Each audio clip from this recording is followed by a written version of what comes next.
Hi, this is Andy from MPRV News. Welcome to the origins of MPRV News, Part 10. 2015. By now I was in full flow with my video camera. The showers I was recording were piling up. I started to have a hell of a lot of ideas of what to do with all this footage. Although these showers were constantly being put onto disc and sent across the pond to the States to my girlfriend, I also had another future plan in my mind. 5 to 6 years further down the line, I planned to do a proper documentary on the Birmingham punk scene, going round their houses, interviewing various band members, and I wanted the constant footage to show different eras of these bands in action, because as we all know, bands can split at various times, and I wanted to make sure that all these bands I had plenty of footage to play with.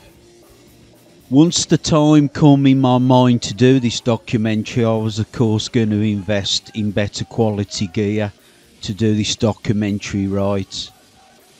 But there is an old saying, don't run before you can walk. And for that present time, I needed to know a hell of a lot about videoing.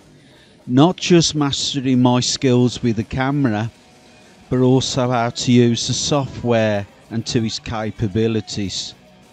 After all, my experience with a video camera was just filming on vacation.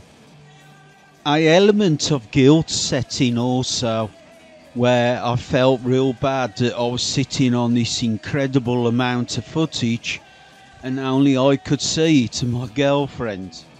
So I decided to hold back on little parts of the footage for the documentary, and then the larger amounts I would put out on Facebook. At that time, Facebook Video Player was not showing in HD anyway, but at least the bands could see it. So more or less every single night I was putting out a new band, because these gigs were having 6 or 7 bands a night on. So I'd only have to do one gig in a week, and I had 7 days of footage.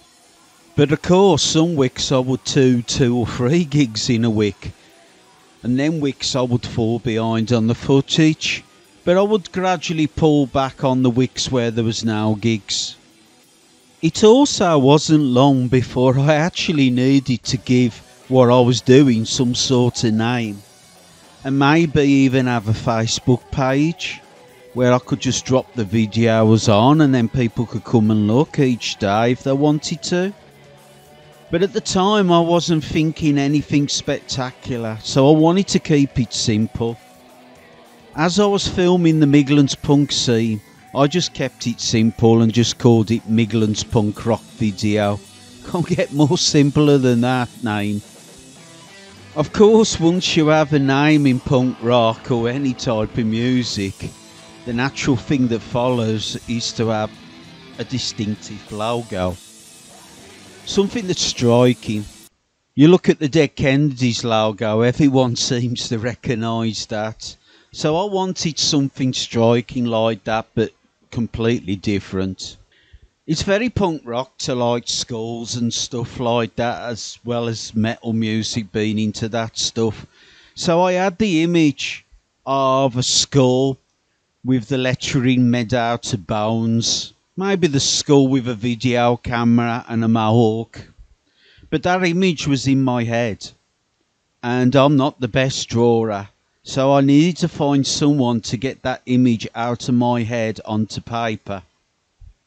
In my exile period away from the Birmingham punk scene, on my many trips to America, I had gotten back into having tattoos again, largely fueled by LA Ink and all them TV shows, because I'd seen that tattoos had advanced so much.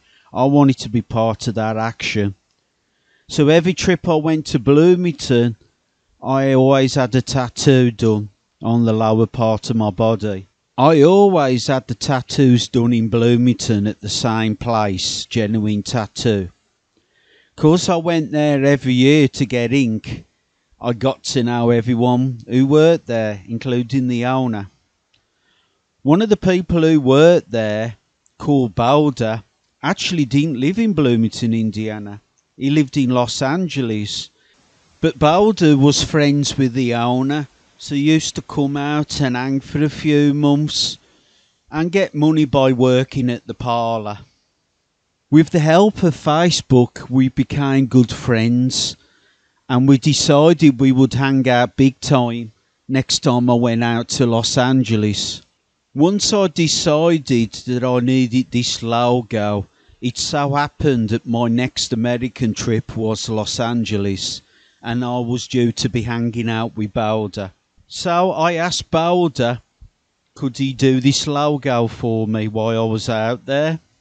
And then I could take the drawings back and take it from there. I figured tattoo artists, they can draw. And Boulder, bless him, was really honoured that I asked him to do this. As Boulder lived 2 hours drive outside of Los Angeles, we decided he would stop in the hotel room. So I snuck him in the hotel room, and he actually slept on the floor of the hotel room for the night. I was totally amazed how the logo went. He got me to hold a video camera and took a photograph. And for some strange reason, I held the camera with the one finger sticking up, just out of habit. And that's why in the logo, the skeleton's got that one finger up. But it was just amazing. It was like he reached inside my head and pulled out the exact image that I wanted. Being a bit of a perfectionist, Boulder didn't actually finish all the image for me to take back to England. So he kept the image with him for a few more weeks in LA while I headed back to England and fine-tuned it. I was just totally blown away when he emailed me the finished product. I honestly couldn't have picked a more perfect job. It was exactly how I wanted it. In fact, my next trip out to Bloomington, Indiana, I actually had it tattooed on my leg. Over the years, the logo has become very popular. I even stumbled one day on Facebook, some guy in Malaysia was using it as his profile picture. We even had a small line of t-shirts done at one stage. And when the name changed from England's punk rock video to MPRV News, I decided to have it tattooed for the second time on my body in Bloomington, Indiana. This time on my arm. One of my friends in obnoxious UK, Jacko, even turned round and said, "What, you've had the logo done on your body twice? That's hardcore." That image of the skeleton with the Milwaukee video camera with the finger up is never ever going to change. No matter how much we mess around with the letters, that will always remain. Solely because sadly in 2018, Boulder passed away. I had lost a friend out in LA who was genuine and the real deal. And this video goes out to the memory of Mike Boulder. Rest in peace.